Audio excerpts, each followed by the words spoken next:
주신 하나님의 말씀은 누가복음서 23장 44절에서 49절 말씀입니다. 찢어진 성소의 휘장이라는 제목으로 말씀을 좀 보겠습니다. 누가복음 23장 44절에서 49절 말씀 다 같이 봉독하겠습니다. 때가 제60쯤 되어 해가 빛을 잃고 온 땅에 어둠이 임하여 제90까지 계속하며 성소의 휘장이 한가운데가 찢어지더라. 예수께서 큰 소리로 불러 이르시되 아버지 내 영혼을 아버지 손에 부탁하나이다 하고 이 말씀을 하신 후 숨지시니라. 백부장이 그 된 일을 보고 하나님께 영광을 돌려 이르되 이 사람은 정녕 의인이었도다 하고 이를 구경하러 모인 무리도 그 된 일을 보고 다 가슴을 치며 돌아가고 예수를 아는 자들과 갈리로부터 따라온 여자들도 다 멀리 서서 이 일을 보니라. 아멘. 네, 찢어진 성소의 휘장이라는 제목으로 우리가 말씀을 나누겠습니다. 물고기 중에 곤들메기라는 것이 있다고 합니다. 어떤 분이 이제 물고기를 키우다가 이 곤들메기 한 마리를 예쁜 열대어들이 사는 그 어항 속에다가 이 곤들메기 하나를 집어 넣었습니다. 이 곤들메기가 막 신이 나갖고 이 아주 조그만 이 열대어들, 예쁜 열대어들을 막 잡아먹었죠. 그리고 하루가 지났습니다. 수족관 가운데다가 유리로 이렇게 칸막이를 딱 막아서 이쪽에는 이제 열대어들이 있게 하고 오른쪽은 곤들메기가 있게 이렇게 막아놓은 거죠. 그러니까 다시 이제 이쪽 막아놓은 이쪽에다가 열대어들을 풀어놓으니까 곤들메기가 또 신이 나서 어제처럼 잡아먹을 수 있는 줄 알고 쏜살같이 달려가다가 유리벽에 그냥 쾅 부닥친 거예요.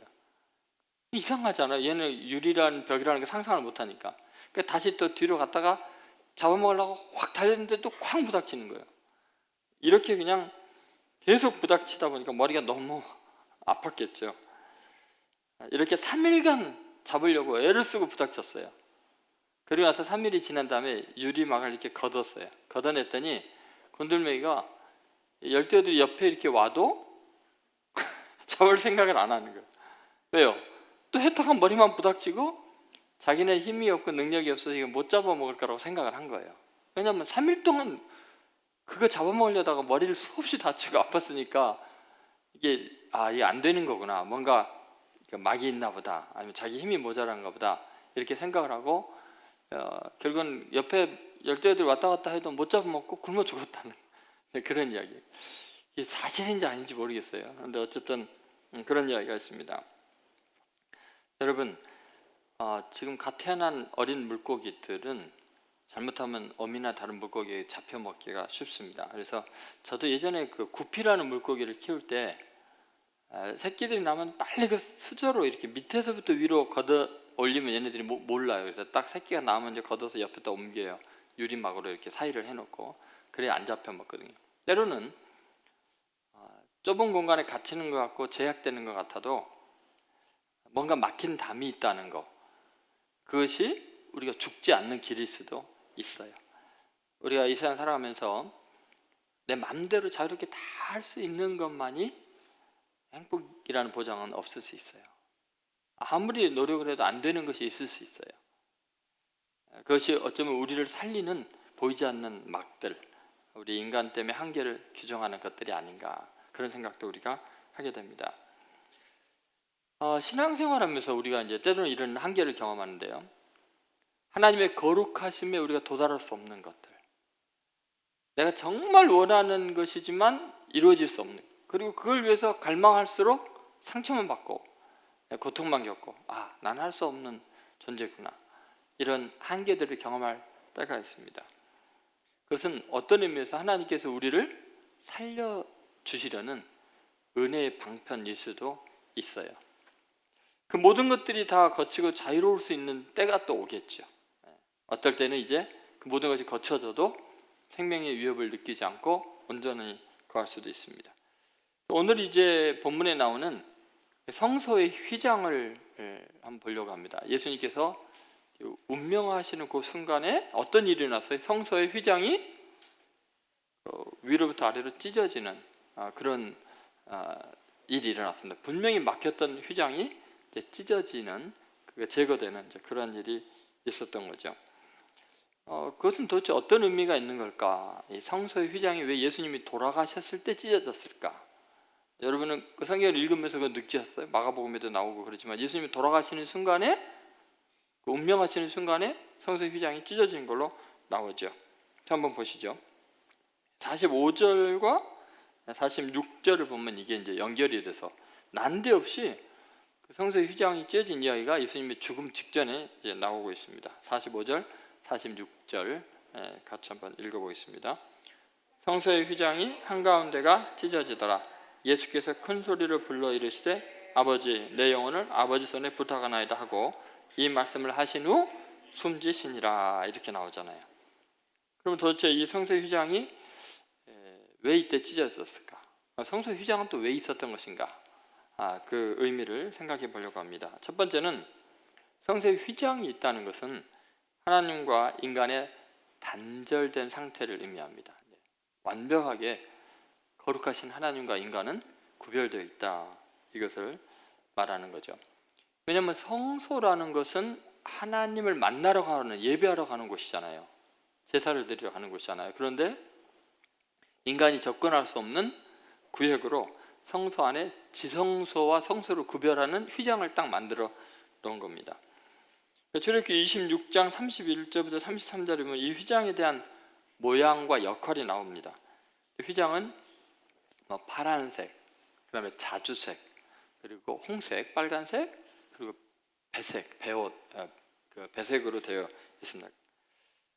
그리고 이제 그 위에는 이제 그룹들이, 일종의 이제 천사들이죠, 순화져 있습니다. 그리고 그것이 금 갈고리에 의해서 천장에 딱 이제 매달려서 이렇게 쭉 휘장처럼 내려와 있는 거죠. 출애굽기 26장 33절에 보면 이제 이런 말씀이 나와 있습니다. 그 휘장을 갈고리 아래에 늘어뜨린 후에 증거궤를 그 휘장 안에 들여놓으라. 그 휘장이 너희를 위하여 뭐라고요? 성소와 지성소를 구분하리라. 그러니까 아까 그림에서 봤듯이 그 성소 가운데다가 이렇게 휘장을 쫙 내린 거죠. 그리고 그 안에는 언약궤를 놓고, 이 언약궤는 하나님의 임재의 상징이죠. 저 안에 저 언약궤가 있죠. 그리고 이쪽 언약궤가 있는 쪽은 지성소고 이쪽은 이제 성소가 되는 것입니다. 그래서 금 갈고리로 이렇게 매달아 놨습니다. 요세푸스라는 그 유대 역사가에 의하면은 휘장의 두께가 한 1인치 정도 된다고 하는데, 그 1인치는 뭐 한 10cm 정도로 생각을 하시면 돼요. 9.34cm인데, 근데 두께가 10cm면은 남자 성인 손바닥 요 폭 정도 되거든요. 여러분 양탄자나 커튼이 이렇게 두꺼운 거 봤어요? 이게 벽돌이지 커튼입니까? 이 정도로 두꺼운 걸로 막아놓은 거죠. 이 길이가 60피트라고 그러는데 60피트면은 한 18m에서 22m가 됩니다. 이 높이가 18m에서 22m로 한번 생각해 보세요. 굉장히 높죠. 그리고 폭이 한 11.5m 정도. 폭이 그렇게 커요. 그러니까 뭐 한번 생각해 보면 한 이 정도 되는 우리 예배당만한 폭에 그냥 20m 정도가 높이, 두껍기가 이 손바닥만한 두꺼운 그런 것으로 탁 막아져 있는 상태입니다. 이것은 거룩하신 하나님과 죄인인 인간 사이에 엄연한 거리가 있다, 딱 막혀져 있는 것이 있다는 것을 의미합니다. 사실은 이 성소의 휘장이 찢어졌다는 것은 거의 있을 수 없는 일이에요. 이게 찢어질 수가 없는 것입니다. 근데 뭐 우리가 잘 알다시피 이제 성소의 그 전체 구조를 보면은 3개의 이렇게 그 칸막이가 설치가 됩니다. 예를 들면은 이제 성전의 뜰 문이 있어요. 이제 성전 뜰로 들어가려고 그러면 저 맨 앞에 있는 칸막이가 하나 있죠. 그 다음에 쭉 들어가면 저기 안쪽에 또 하나 회막 입구가 이제 회막 입구가 두 번째로 이제 문이 있죠. 그 다음에 그 들어가면 이제 저 안에는 이제 지성소가 또 있는 겁니다. 이렇게 3가지가 있는데 이 문들은 이렇게 돼요. 청색, 아까 말했던 홍색, 그 다음에 자주색, 그 다음에 배실로 이렇게 만들어져 있어요. 그러면 이게 무슨 의미일까? 왜 이렇게 색깔을 지정해 놨을까? 그러니까 청색은 하늘을 상징하죠. 그리고 신성을 상징합니다. 그분이 바로 하늘에 계신 거룩한 분이다. 인간하고는 다른 분이다. 그리고 이 자색, 자주 색깔은 자색은 왕권을 상징합니다. 이것은 왕적인 권위와 영광이 있는 분이다. 만국을 다스리는, 우주에 다스리는 분이시다. 주제다. 이런 뜻이 있는 거죠. 그리고 홍색 실은 십자가의 보혈을 의미합니다. 그렇게 위대한 분이 바로 피 흘려 우리의 죄를 사하기 위해서 죽으실 분이다. 그리고 배실은 뭐예요? 그래서 그분이 바로 인간이 되어 오신 인성을 상징하고 흠없이 완전하신 분이다. 그렇게 표현을 하고 있습니다. 그래서 예수님이 돌아가실 때 십자가 위에서 이 몸이 완전히 다 피를 쏟고 죽으실 때 성소 휘장이 찢어지는 것은 바로 이 예수님의 죽으심, 그 의미가 바로 이 휘장이 찢어지는 모습을 통해서 표현하고 있는 거죠. 모든 것을 다 함축해서 이야기를 하는 겁니다. 왜냐하면 철저하게 율법으로 하나님과 인간의 그 속된 것과 거룩한 것이 구별이 되어 있던 이 모든 것들이 구별이 필요 없는 죄사함의 은혜로 말미암아 하나님을 만날 수 있는 존재로 바뀐 것을 의미하죠.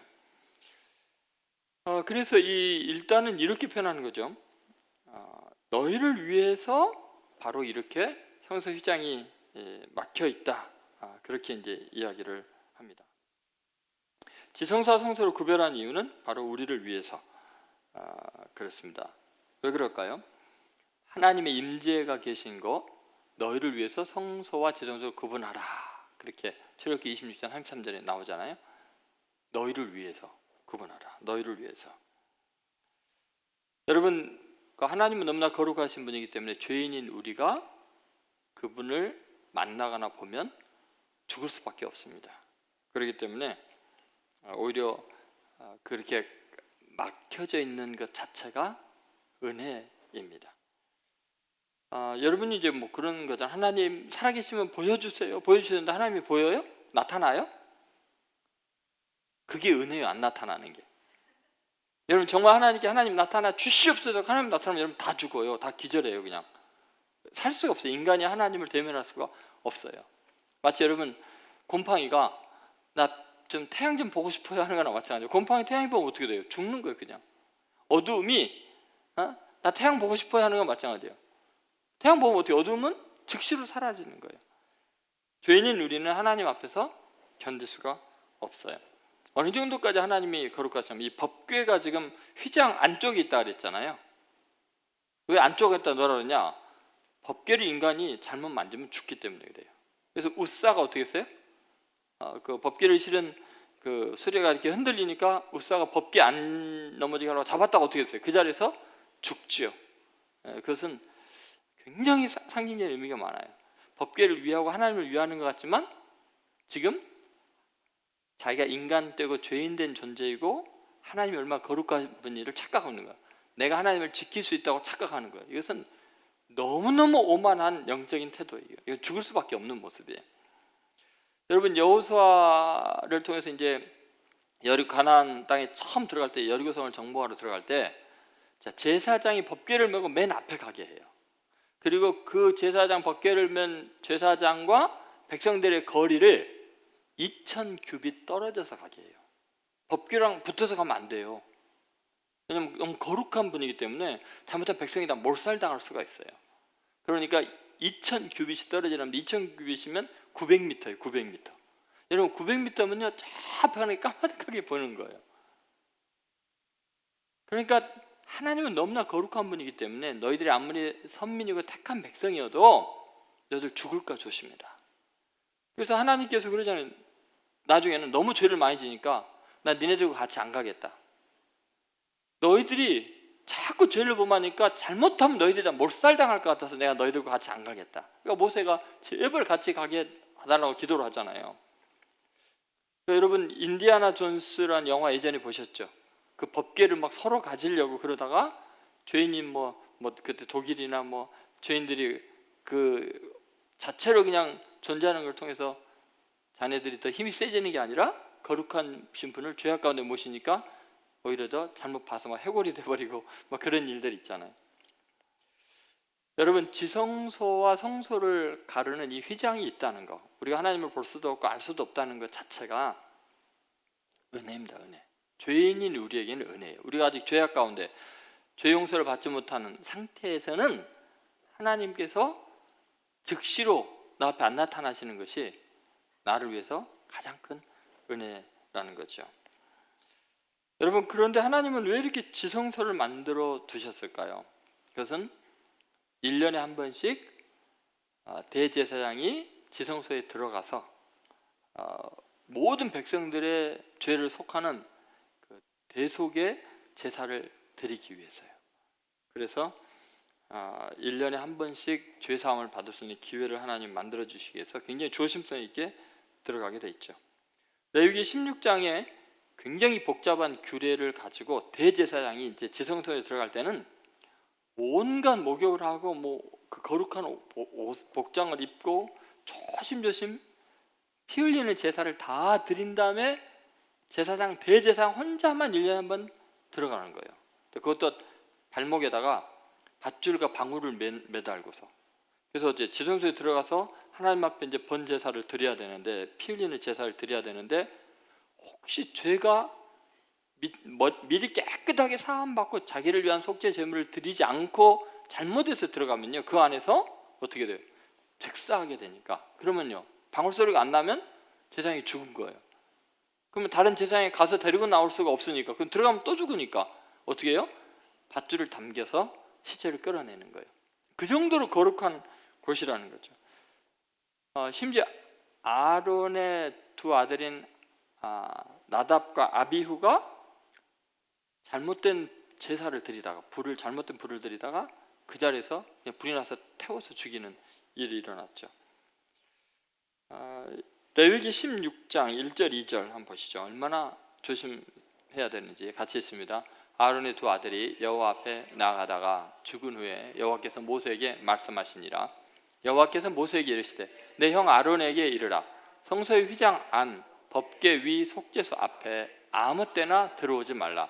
그리하여 죽지 않도록 하라. 이는 내가 구름 가운데서 속죄소 위에 나타남이니라. 어때요? 아무 때나 함부로 들어오지 말라. 어떻게? 그래서 죽음을 면해야 된다. 들어가면 안 된다. 그렇게 이야기를 하는 거죠. 7월 10일 대속죄일 한 번만 대제사장이 자기 몸을 정결하게 하고 들어갈 수 있습니다. 히브리서 9장 7절에도 이것을 명확하게 밝히고 있습니다. 자, 한번 같이 읽습니다. 오직 둘째 장막은 대제사장이 홀로 1년에 한 번 들어가되 자기와 백성의 허물을 위하여 드리는 피 없이는 아니하나니. 자, 둘째 장막이라는 게 지성소예요. 첫째 장막은 성소고, 이제 둘째 장막이 휘장 뒤에 있는 지성소예요. 거기 들어갈 때는 1년에 딱 한 번만 드리는데 자기와 백성의 허물을 위해서 드리는 피 흘림이 있어야만, 피 흘려서 죄사함을 받아야만 들어갈 수 있는 곳이에요. 그러니까 여기를 들어가려면 반드시 뭐 해야 돼요? 피를 흘려야 되는 거예요. 그래서 예수님이 피 흘려서 죽으심으로 휘장이 위로부터 찢어져서 길이 열리게 되는 거죠. 여러분, 우리가 하나님을 만나는 길은 그래서 이 지성소 외밖에는 없는데, 이 지성소를 돌파해서 들어가려면 어떻게 해야 돼요? 피 흘리는 제사가 필수적인 거죠. 자, 그래서 우리가 꼭 이것을 기억해야 돼요. 하나님과 우리의 단절에 대한 것을 늘 마음에 생각해야 됩니다. 그 두꺼운 휘장, 그것을 늘 생각해야 돼요. 여러분, 우리는 하나님께서 우리에게 자비로우신 분이죠. 우리의 아버지가 되시죠. 사랑이 많은 분이죠. 그것은 하나님께서 우리를 향한 마음이에요. 죄사함 받고 그리스도의 피로 용서받은 그러한 모습으로 하나님 보실 때 우리의 마음이에요. 그러나 우리는 늘 하나님 앞에서 성소의 휘장을 기억해야 돼요. 그 안에 함부로 갔다가는 즉사할 수밖에 없는, 피 흘림이 없이는, 피 없이는 만날 수 없는 분이에요. 그렇기 때문에 하나님 앞에서요, 인간이 자기의 피조물된 한계를 기억해야 돼요. 그러니까 제일 위험한 것이 목회자들이죠. 늘 하나님의 일을 하고 하나님의 사자라는 대접을 받을 때, 내가 하나님의 일을 한다고 생각할 때 순간적으로 내가 죄인된 인간이라는 초라한 존재라는 것을 잊고 하나님 앞에서 방자 행할 수가 있다는 거죠. 늘 두렵고 떨림으로 하나님 앞에 우리 피 흘림이 없이는 나아갈 수 없는 존재. 예수님의 십자가의 공로가 아니면 도저히 나아갈 수가 없는 것이 인간이라는 것을 목회자들이 생각을 해야죠. 가장 두려운 것이 그런 거예요. 목회를 하면서 내가 하나님 앞에 방자 행할까 봐 두려운 거예요. 그럼 여러분이 교회 어떤 직분자이든 어떤 봉사를 하든 간에 하나님을 위해서 일한다고 생각할 때 내 존재가 어떤 존재인지 잊어버릴 수가 있다니까요. 내가 하는 일과 나는 달라요. 내가 하는 일은 아무리 훌륭하고 거룩한 일에도 나는 죄인이에요. 나는 인간이에요. 내가 하나님이 아니에요. 그러면 피 흘림이 없이는 나아갈 수 없다는 걸 잊지 않아야 돼요. 분명히 그 두꺼운 휘장과 하나님이 우리 사이를 분간해 놓았던 존재들이라는 것을 기억해야 돼요. 이 의식을, 그 휘장이 있었다는 사실을 잊어버린 순간 인간은 교만하게 돼요. 하나님 앞에서 죽임당할 수밖에 없는 존재가 되는 거죠. 두 번째, 이제 오늘 휘장이 찢어지는 사건을 통해서 하나님과 인간의 만남에 대해서 이제 한번 생각을 해봅시다. 이 지성소의 휘장은 그렇게 어마어마하게 만들려니 얼마나 많은 사람이 매달려 있어요. 그래서 뭐 기록들에 의하면 제사장 300명이 매달려서 만든 거래요. 그 휘장을 만들려고 제사장들 300명이 정성을 들여서 만든대요. 그러니까 두께가 10cm나 되고 또 어떤 휘장부터 15cm 뭐 이런 이야기도 있어요. 이게 지금 말로는 천이죠. 벽돌이나 마찬가지, 그죠? 벽돌은 깨지기는 하지. 이 천이 벽돌같이 두꺼우면 이건 깨지지도 않아요. 찢어지지도 않고요. 인간의 힘으로. 그래서 이제 기록에 의하면 황소 2마리가 양쪽에서 이걸 당겨도 찢어지지 않는데요. 찢어질 수 없어요. 인간의 힘으로는 찢을 수 없는 것이 이 휘장이라는 것입니다. 그런데 지금 이 휘장이 예수님이 돌아가시는 순간에 어떻게 됐어요? 찢어졌다고 이야기 나옵니다. 뭐 전설에 의하면 이제 휘장이 찢어지니까 제사장들이 달려들어서 이걸 막 열심히 꼬맸는데 꼬매면 또 찢어지고 꼬매면 또 찢어지고 그래서 그냥 포기를 하고 성소와 지성소의 간격이 없어져 버리는, 도저히 성소와 지성소를 막을 수 없는, 그래서 하나의 그냥 성소가 돼버리는 것이 이 사건이라는 거죠. 누가복음 23장 45절 46절 한번 다시 보시면 예수님의 죽으심과 성소의 찢어짐에 대해서 이렇게 표현하고 있죠. 한번 같이 읽습니다. 성소의 휘장이 한 가운데가 찢어지더라. 예수께서 큰 소리로 불러 이르시되 아버지 내 영혼을 아버지 손에 부탁하나이다 하고 이 말씀을 하신 후 숨지시니라 그랬습니다. 여러분, 성소의 휘장을 열고 들어갈 때 꼭 피 흘림이 없으면 안 된다 했잖아요. 근데 그 피 흘리는 제물에 그 피 흘리는 순간이 예수님이 십자가에서 숨이 넘어가는 순간이었어요. 그 순간에 그 피 흘림이 없어지는 대상이 그 안에 못 들어갔잖아요. 백성인데 누군지 못 들어갔잖아요. 그러니까 이제 예수님이 완전히 피 흘려서 죄 사함을 받으니까 성소의 휘장이 쫙 찢어지면서 들어갈 수가 있게 된 거죠. 여러분, 예수님께서 운명하실 그 순간에 휘장이 찢어졌다는 걸 생각하면, 자, 성소의 휘장은 결국은 예수의 몸을 상징하는 걸 알 수 있죠. 그리고 예수님의 이 몸이 곧 하나님께로 가는 길이요, 또 죽음에서 생명을 얻는 길이요, 진리요, 생명이 됩니다. 성소의 휘장은 예수의 몸을 상징하고 그 몸은 또 길이요, 진리요, 생명, 내가 곧 길이요, 진리요, 생명이라 했잖아요. 그래서 하나님께로 가는 길, 그리고 우리를 생명을 얻게 하는 그런 은혜가 있습니다. 여러분, 그 성소의 휘장이 가운데서부터 찢어졌다, 위로부터 찢어졌다, 이런 것들은 하나님께서 친히 찢으셨다는 것을 의미합니다. 하나님께서 이제 길을 열어놓는 거죠. 이것은 제사 제도가 완성이 되었고 인간은 모든 죄 사함을 받게 되었다는 것을 의미합니다. 이제 1년에 한 번만 제사장이 피 흘리는 속죄의 제물을 자기와 백성들을 위해서 하고 들어가는 그러한 것이 아니고 이제는 누구나 다 들어올 수 있게 돼버렸다. 휘장이 이제 없어졌으니까요. 이것이 굉장히 그 은혜로운 일입니다. 예를 들면 여러분 그 테니스의 뭐 본고장이라고 하시잖아요. 런던에 윈블던 테니스장이 있습니다. 그 챔피언십 여러 가지 시합들이 열리고 그러는데 그 윈블던 테니스장에 들어갈 때 예전에는 한 5파운드 정도만 내면 경기장에 들어갈 수 있다고 합니다. 그런데 외곽에 있는 테니스 코트에만 볼 수 있어요. 5파운드 내고 들어가면은. 거기에서는 이제 이름도 모르는 선수들이 거기서 이제 막 시합을 하고 있는 거죠. 그건 얼마든지 5파운드 보고 있어요. 그런데 이제 챔피언십 같은 거 정말 중요한 것은 중앙에 있는 그 코트인데 그거는 아무나 못 들어가는 거예요. 돈을 어마어마하게 많이 줘야 되고 자리에 따라서 다 가격이 다르고 정말 VIP들만 들어갈 수 있죠. 그런데 거기까지 돈 내고 들어가도 라커룸에는 못 들어가요. 사람들이. 그것은 정말 VVIP만 들어갈 수 있는 거죠. 여러분, 인간들이 이렇게 어떤 구역을 정해놓고도 사람들의 가치에 따라서 또는 그 돈의 크기에 따라서 들어갈 수 있는 지역이 한정되어 있는 것이죠. 여러분, 하나님의 성전도 그렇습니다. 이방인의 뜰이 있고 여인의 뜰이 있고 그 다음에 백성들의 있는 곳, 그리고 제사장이 들어갈 수 있는 곳, 그 다음에 대제사장이 들어갈 수 있는 곳. 이것이 겹겹이 아까 말한 대로 세 군데로 휘장이 쳐져 있다 그랬잖아요. 그런데 어떻게 해요? 이것을 다 무너뜨려 버리는 거예요.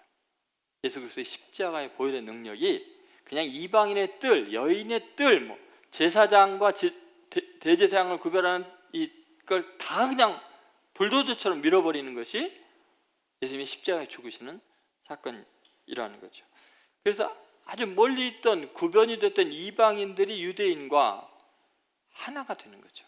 한 아버지라고 하나님을 부르게 되고 여인과 남자의 차이가 없어진 거예요. 남자나 여자나 이방인이나 유대인이나 종이나 자유자나 차별이 없는 이것이 십자가의 복음의 능력이라는 거예요. 이걸 다 허물어버리는 놀라운 역사가 일어나는 거죠. 히브리서 9장 6절 7절을 다시 한번 보시죠. 자, 같이 있습니다. 이 모든 것을 이같이 예비하였으니 제사장들이 항상 첫 장막에 들어가 섬기는 예식을 행하고 오직 둘째 장막은 대제사장이 홀로 1년에 한 번 들어가되 자기의 백성의 허물을 위하여 드리는 피 없이는 아니하나니. 자, 제사장과 대제사장도 구별되어 있죠. 가는 영역이. 그런데 이제 피 흘림이 없이는 지성소에 들어갈 수 없을 정도인데 그것마저 허물어 버렸으니 완전하게 새로운 길이 열린 거죠. 예수 그리스도의 십자가의 사건이 이렇게 강력한 능력이 있다는 겁니다. 그래서 베드로전서 2장 9절에 이런 말씀이 있습니다. 자, 같이 있습니다. 그러나 너희는 택하신 족속이요 왕같은 제사장들이요 거룩한 나라요 그의 소유가 된 백성이니 이는 너희를 어두운 데서 불러내어 그의 기이한 빛에 들어가신 이의 아름다운 덕을 선포하게 하려 하십니다. 여기 보니까 너희는 택하신 족속이다. 왕같은 제사장이다. 그의 소유가 된 백성이다. 백성과 제사장, 왕 이것들이 뭐예요? 전부 다 같은 레벨이 돼버려요. 그의 기이한 빛에 그 거룩한 지성소에 들어갈 수 있게 된 거죠. 이것은 하나님과 우리 사이를 가로막았던 모든 죄가 완전히 도말되었다는 것을 의미해요. 죄가 깨끗이 씻어졌다.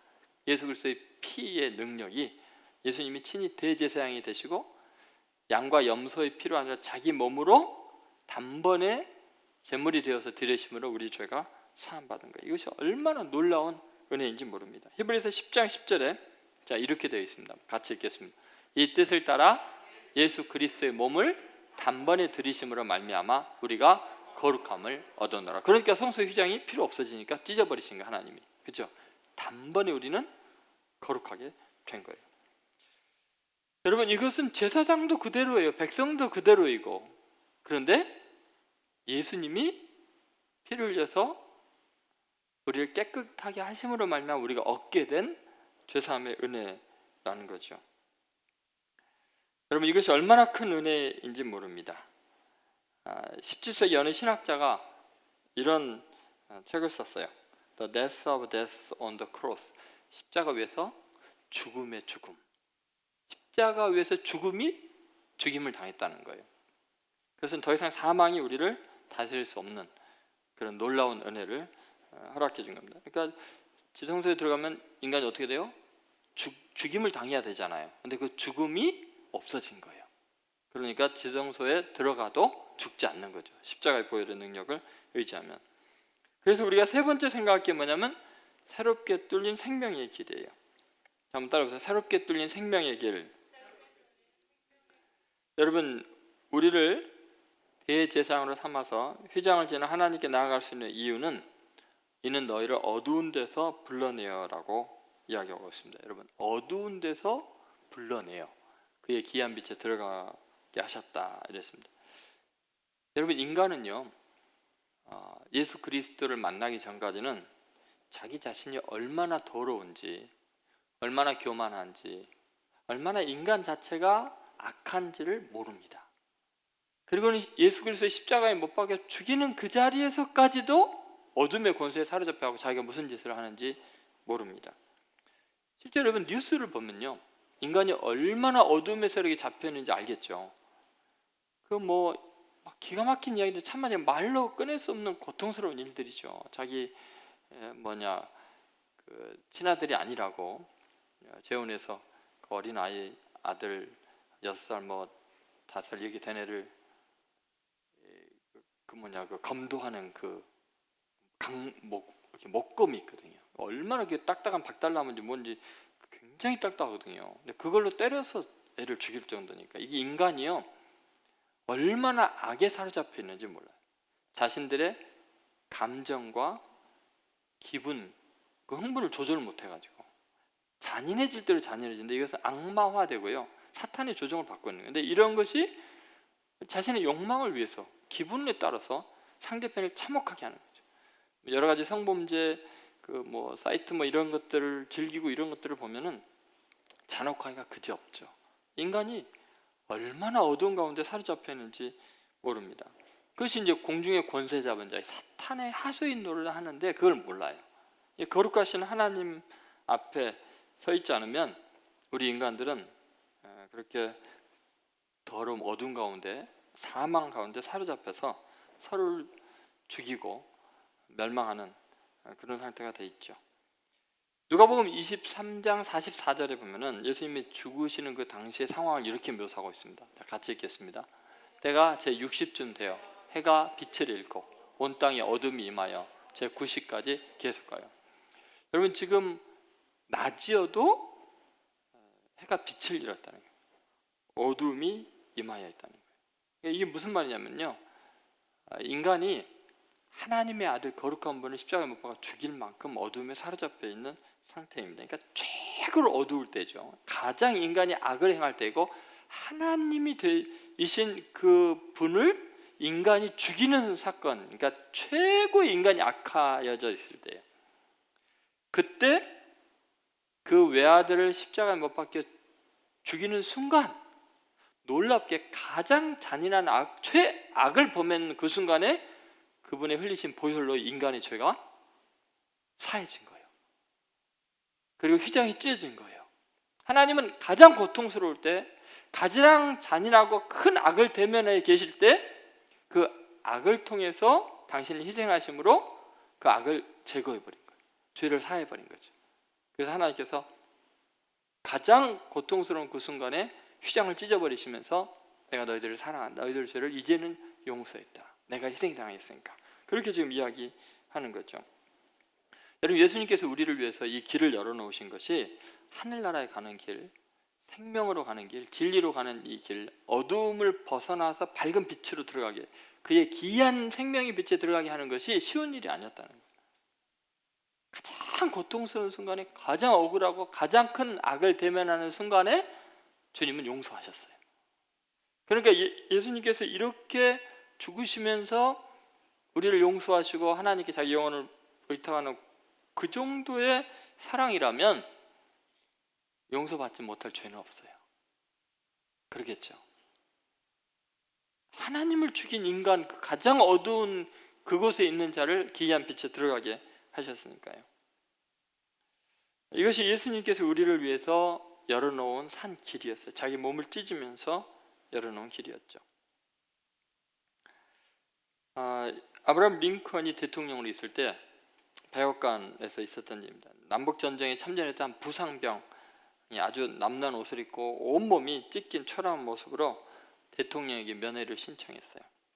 면허가 허락될 리가 없죠. 초라한 그냥 엉망이 된 사람을, 그러니까 경비병이 보내주지 않습니다. 그러니까 대통령의 그 아들인 테드 링컨이 지나가다 그걸 보고 너무나 아저씨가 불쌍하니까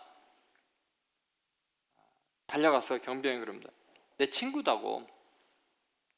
내 친구니까 내가 내 집에 데리고 들어가겠다고. 경비병이 뭐 할 말이 없잖아요. 그래서 데리고 들어가서 링컨 대통령을 만나겠다는 이야기가 있어요. 여러분, 예수님께서 우리를 그렇게 대해주시는 것 같아요. 상하고 병들고 죄악된 우리를 친구 삼아주시고 예수님과 같은 수준을 올리기 위해서 예수님은 대신 보배로운 피를 흘려서 우리를 정하게 해주셨죠. 그거에 대해서 에베소서 2장 12절부터서 18절까지 자세히 나와 있습니다. 한번 이 휘장이 찢겨지는 사건이 얼마나 중요한 의미가 있는지 한번 사도 바울이 이걸 해석한 내용입니다. 같이 한번 읽어보겠습니다. 그때 너희는 그리스도 밖에 있었고 이스라엘 나라 밖의 사람이라. 약속의 언약들에 대하여는 외인이요 세상에서 소망이 없고 하나님도 없는 자이더니 이제는 전에 멀리 있던 너희가 그리스도 예수 안에서 그의 피로 가까워졌느니라. 그는 우리의 화평이신지라. 둘로 하나를 만드사 원수된 것 곧 중간에 막힌 담을 자기 육체로 허시고 법조문으로 된 계명의 율법을 폐하셨으니 이는 이 둘로 자기 안에서 한 세 사람을 지어 화평하게 하시고 또 십자가로 이 둘을 한 몸으로 하나님과 화목하게 하려 하심이라. 원수된 것을 십자가로 소멸하시고 또 오셔서 먼 데 있는 너희에게 평안을 전하시고 가까운 데 있는 자들에게 평안을 전하셨으니 이는 그로 말미암아 우리 둘이 한 성령 안에서 아버지께 나아감을 얻게 하려 하심이라. 아까 휘장이 찢어지고 예수님의 운명하시는 그 의미가 여기 고스란히 담겨져 있죠. 우리는 언약들에 대해서 소외된 자들이었어요. 소망이 없고 하나님도 없는 자들이었어요. 그런데 그리스도 예수 안에서 그리스도의 피가 없이는 대제사장이 제사장으로 못 들어간다 했잖아요. 그것처럼 예수님의 피 흘림으로 말미암아 하나님과 가까워지고 우리 서로가 가까워진 거죠. 예수님은 우리의 화평이시기 때문에 둘로 하나를 만드사 원수된 것, 중간에 막힌 담을 다 헐어버렸다 그랬죠. 아까 그랬죠. 불도저로 밀어버리듯이 그 모든 것들을 다 자기 육체를 허무시면서 다 허물어버린 거예요. 그리고 이제 법점으로 된 계명의 율법을 폐하셨다 그랬는데 그 구약의 그 복잡한 제사 제도들 있죠. 하나님 앞에 조금만 잘못하면 그냥 불로 태워 죽임을 당하고 그럴 정도로 그 율법의 아주 까다로운 것들을 단번에다 완수하셨어요. 완성해 버렸어요. 그래서 그걸 다 폐하시고 십자가의 사건으로 우리는 하나님과 하나가 되는 거죠. 놀랍게도 그 예수님께서 이제 우리들 위해서 기도하실 때 그런 이야기를 자주 하세요. 내가 아버지 안에 있고 또 너희는 내 안에 있고 또 너희 안에 아버지가 계신 것을 알지 못하느냐. 그 완전한 하나됨에 대한 이야기라는 게 둘을 하나 되게 하신 거죠. 아까 둘로 구분했던 지성소와 성소로 구분했던 휘장이 찢어짐으로 하나가 되어버린 것처럼 그렇게 우리에게 놀라운 은혜를 허락하셨습니다. 그래서 하나님을 아버지라고 부르면서 우리는 예수 그리스도 안에서 모든 사람들이 다 동일한 형제와 자매가 된 것입니다. 여러분 믿습니까? 우리는 이것을 꼭 기억해야 돼요. 그래서 교회는 차별철폐예요. 복음의 능력이 차별을 철폐하는. 그 누구도 더 거룩한 사람도 없고 덜 거룩한 사람 없어요. 모든 사람은 예수 그리스도의 공로를 의지해서 그분의 십자가의 보혈로 다 한 형제와 자매가 된 것이죠. 여러분 이 길을 열어놓으시기 위해서 얼마나 큰 희생이 치러졌는지 우리는 결코 잊지 않아야 돼요. 그래서 그 거룩하신 은혜에 대해서 우리는 마음에 깊이 생각해야 합니다. 히브리서 10장 29절에 이 은혜를 망각한 자들에 대해서 경고를 하고 있습니다. 자, 같이 읽겠습니다. 하물며 하나님의 아들을 짓밟고 자기를 거룩하게 한 언약의 피를 부정한 것으로 여기고 은혜의 성령을 욕되게 하는 자가 마땅히 받을 형벌은 얼마나 더 무겁겠느냐. 너희는 생각하라. 자 보세요. 그 하나님의 아들이 얼마나 큰 희생을 치러서 이 길을 열어놨는데 이걸 짓밟고 자기가 의롭고 자기가 똑똑하고 자기가 율법을 잘 준행하고 자기가 예배를 잘 드리고 자기가 하나님의 일을 많이 하기 때문에 하나님께 인정받는다고 생각하는 것은 그래서 십자가를 피를 헛되게 하는 거예요. 은혜를 잃어버리는 거예요. 발로 짓밟는 거예요. 더구나 계속 죄에 거하는 것도 동일한 거예요. 그러니까 스스로 자기가 열심을 낸 것 때문에 하나님께 나는 받아들일 자격이 있다. 이 정도면 나는 정말 하나님께 인정받을 만하다라고 생각하는 것도 십자가를 헛되게 하는 거예요. 동시에 나는 뭐 죄 용서 받았으니까 죄 맘대로 지어도 돼라고 죄에 계속 머무는 것도 역시 십자가를 헛되게 하는 거예요. 욕되게 하는 거예요. 다시 현재에 못 박는 거죠.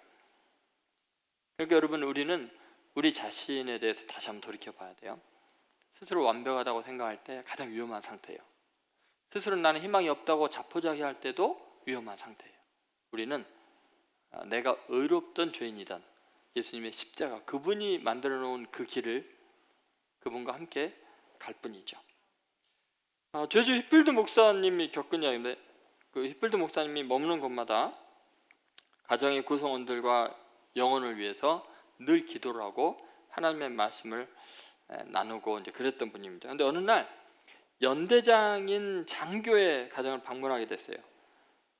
근데 그 장교는 이제 그리스도인이 되는 것 외에는 모든 것이 완벽한 사람이었어요. 부족함이 없는 사람이었어요. 육신적으로 성공한 행복한 가정이었어요.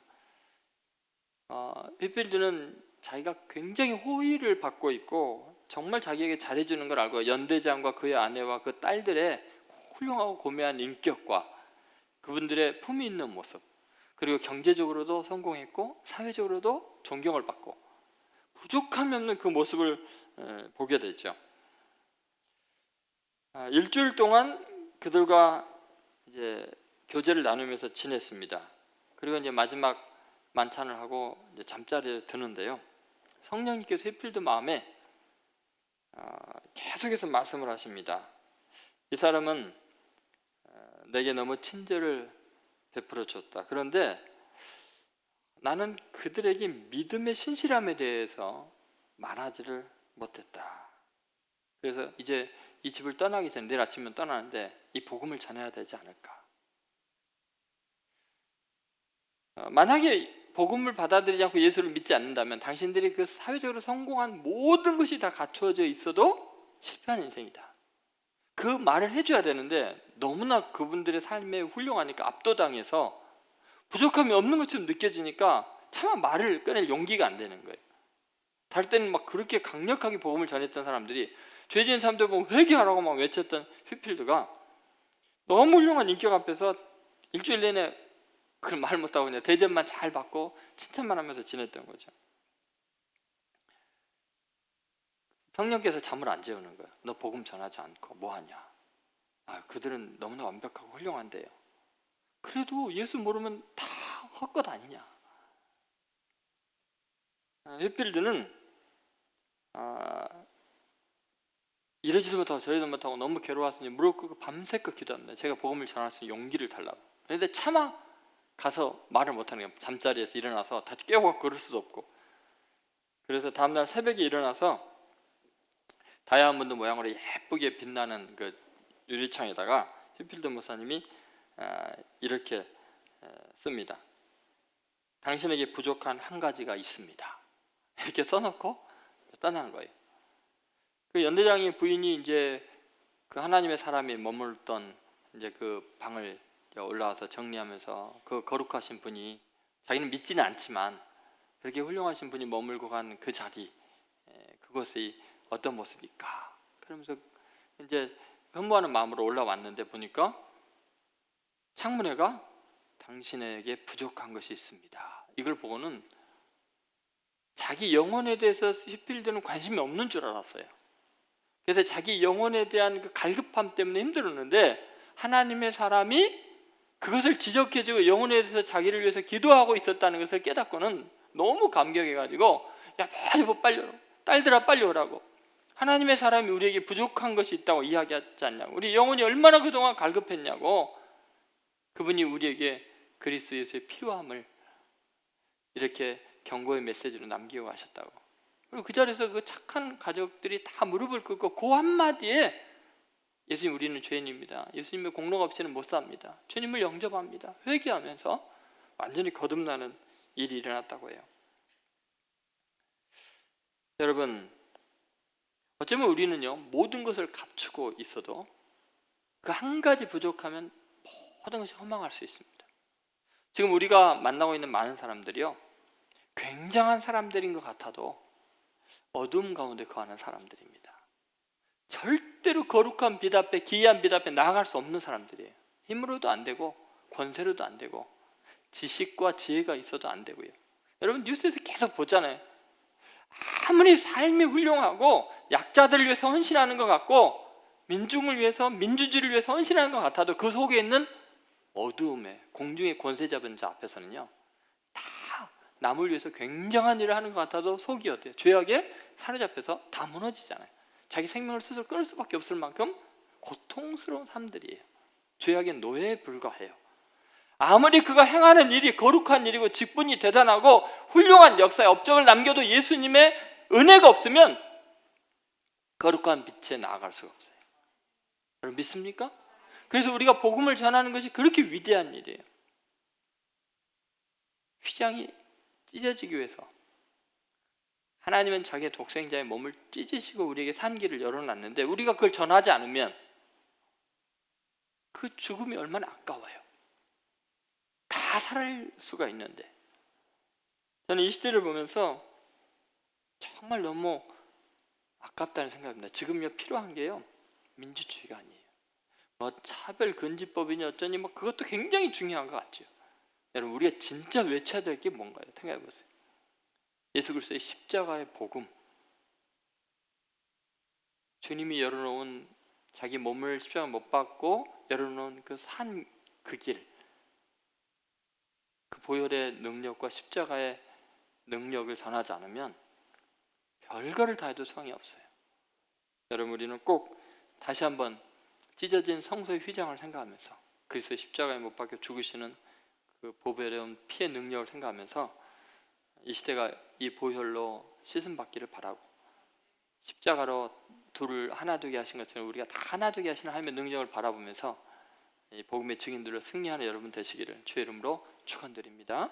기도하겠습니다. 거룩하신 하나님 아버지, 감히 어떤 것을 가지고 주님 앞에 나아갈 수 있겠습니까? 그 거룩한 지성소에, 그 누구도 들어갈 수 없는 그곳에 자격이 없는 저희들을 오직 예수 그리스도의 흘리신 보혈로 깨끗하게 씻어주셔서 그 성소의 휘장을 찢어버리시고 막힌 담을 헐어버리시고 둘로 하나 되게 하시고 우리가 하나님 안에 거하고 하나님의 내 안에 거하는 놀라운 삶을 살게 하신 것 감사를 드립니다. 죄인인 저희들을 어두운 가운데 공중의 권세 잡은 자의 명령을 따라서 악을 행하는 저희들을 구원하여 주셔서 시기와 질투와 음란함과 악함과 포악함으로부터 저희를 구원하여 주시고 하나님 아버지의 품을 안길 수 있는 믿음을 주셔서 감사와 찬양과 영광을 올려드립니다. 우리 일평생 죄의 보혈만 자랑하게 하여 주옵소서. 십자가만 자랑하게 하여 주시옵소서. 주님의 공로만 의지하는 삶이 되게 하여 주시옵소서. 이 진리와 이 복음을 모르고 하나님 이 세상의 모든 걸 다 갖추어 놓고도 공허한 인생들에게 이 복음을 증거하는 저희들이 되게 하여 주옵소서. 이 시대에 가장 필요한 것은 코로나19의 백신이 아니라 주님의 보혈임을 잊지 않게 하여 주시옵소서. 인류를 구원할 수 있는 놀라운 이 새롭고 산 길, 주님의 휘장 가운데 열어놓으신 그 십자가의 길을 따라 인류가 함께 구원받는 놀라운 역사 이루어 주시옵소서. 저희 예수뿐인 교회를 사용하셔서 이 진리의 복음을 외치게 하여 주시고 드러내는 귀한 사명 감당할 수 있게 저희들에게 성령으로 충만하게 하여 주시고 말씀 충만한 교회가 되게 하시고 기도와 능력으로 충만한 교회가 되도록 복을 내려 주시옵소서. 감사드리고 예수님의 이름으로 기도드리옵나이다. 아멘. 지금은 우리를 위하여 십자가에서 그 몸을 찢기시고 살과 보혈을 주신 예수 그리스도의 은혜와 우리를 당신의 품으로 인도하시려고 그 귀한 독생자를 희생하신 하나님 아버지의 극진하신 사랑과 죄악에 빠져있는 우리의 마음을 감동하셔서 이 복음의 진리 가운데로 인도하시고 가르쳐 주시는 성령의 감동 감화 교통하심이 남은 생에 주님이 열어놓으신 그 산길, 그 보혈로 십자가로 나아가는 그 길 끝까지 붙들고 이 복음 증거하며 승리하겠노라고 결단하는 하나님의 아들 딸들 머리 위에, 저들의 가정과 교회와 이 민족 위에 지금으로부터 영원히 함께 하시기를 간절히 축원하옵나이다. 아멘.